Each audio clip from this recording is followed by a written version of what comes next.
Kai Ngatay tandem nararamdaman ng kalaban sa Japan. Taas ng IQ sa play na ito ng ating pambato. Koshigaya Alpas versus Nagoya Diamond Dolphins. Para ngayon sa 2 games weekend series ng Japan B-League. Medyo mabigat ang kalaban ng team ng ating pambato ngayon dahil tangan ngayon ng Nagoya ang rank number 2 sa overall team standing sa West. Kayanin-kaya na ma-upset ng Alpas ang Nagoya sa laban na ito.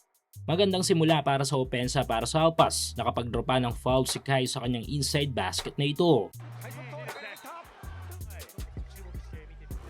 8 minutes. Gandang court vision dito mula kay Kai Soto patungo kay Matsuyama. Biglang busang opensiba ng Nagoya sa mga sumunod na minuto ng game. Medyo inalat naman ang ating pambato at nalimitahan sa opensa kaya 3 minutes mark nang ipinahinga muna ito sa laro.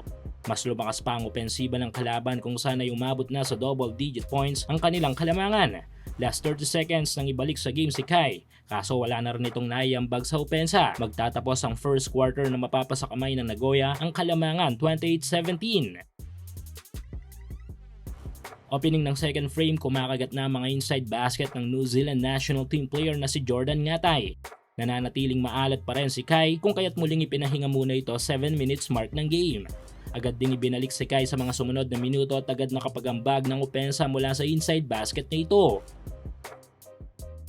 3 minutes, eto na ang Ngatay at Kai tandem, and 1. Last 30 seconds, sayang ang basket na ito sana para kay Kai nang mauna ang foul. Kaso agad namang nai-convert yan ng Alpas sa 3. Pero magtatapos ang second quarter, natangan pa rin ng Nagoya ang malaking kalamangan, 51-38.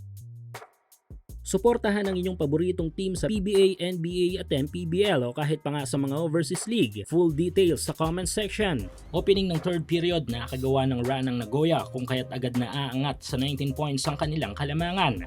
Grabe ang kuyog ng kalaban sa opensa ni Kai. Nalimitahan ng gusto ang ating pambato halfway mark ng third period. Last 1 minute nang ibalik sa game si Kaiju. Agad na nagbigay impact sa opensa ito sa pamamagitan ng kanyang inside basket na ito. Pero mananatili pa rin sa Nagoya ang kalamangan at the end of third quarter, 80-50. Last at final quarter, sinubukang habulin ng home team na Alpas ang kalamangan ng Nagoya. Kaso kakapusin na mga ito sa oras dahil na rin sa lalim ng lamang na kanilang naikamada sa mga early quarters ng laro. Kaya naman mapupunta sa visiting team na Nagoya Diamond Dolphins ang panalo sa laban na ito.